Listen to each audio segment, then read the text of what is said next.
I don't know how many of you are aware, but we do live in an exceptionally rich place for wildlife.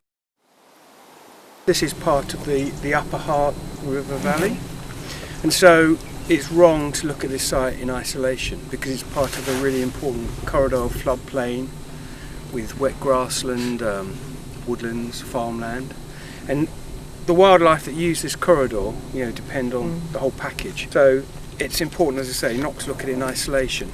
This whole valley is very important for so many species because it's got a wet floodplain. It's very important for snipe in the winter.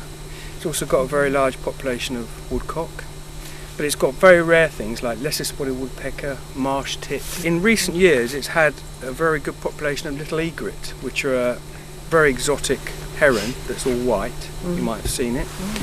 I'm just using those as examples why this is part of a wider landscape that's all under threat.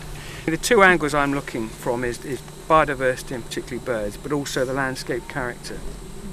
Both things can be, very easily lost. The other really important thing to point out is, of course, you've got the chalk Hart Downs or Hampshire Downs not very far, a mile or two in that direction. And then we've got all this massive heathland, Thames Basin heathlands, about the same distance to the east that is a SBA, which is a European designation as a special protection area for birds, for 3 species of birds. And again, as probably a lot of you are aware, that influences what development can happen here, because we're within 5 kilometres of the SBA. We've actually got a fantastic assemblage of birds that depend on this mosaic of floodplain, river, scrubby areas like this, with the woodland, the canal.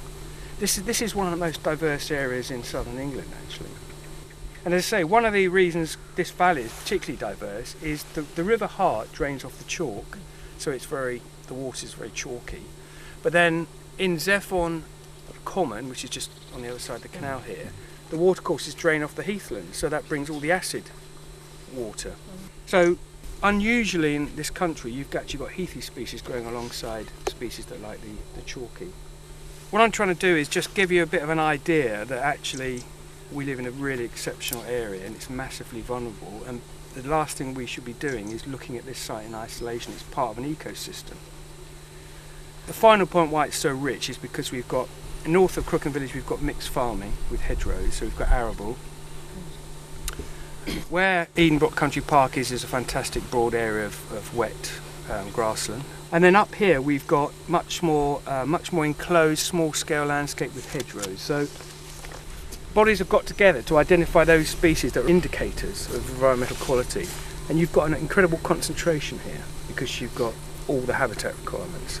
The other really important thing for people is that it's a fantastic accessible area. There's a really good network of public footpaths, so people can see fantastic things here.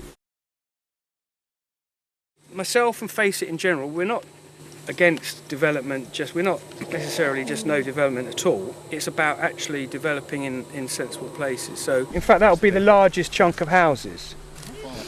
And then in fact the field on the other side of the band of trees will also be housing. Yeah. The view from here, you'll be looking at something a bit more like the view over that way.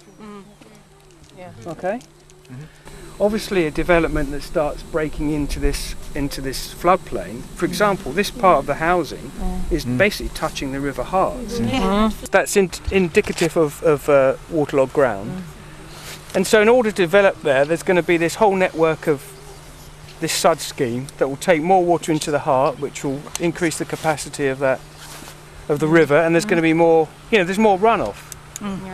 And so putting a few little depressions amongst the housing isn't going to be fantastic, isn't going to work terribly well.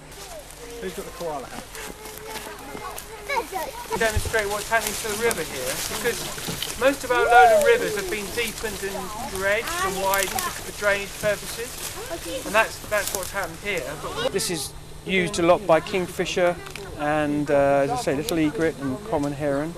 And then in the winter, when it's very snowy and icy, you also get snipe and woodcock, and they come down on the sort of bare muddy edges. Because the water keeps the mud open and they get desperate, you can find those species here as well.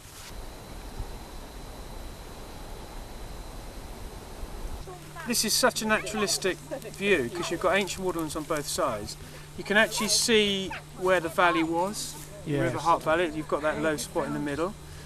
But the proposals to plant lots of new trees in an area that is just about great as it is, as well as managing the grass, and so it's much more sort of urbanised, would really It just changed the character completely.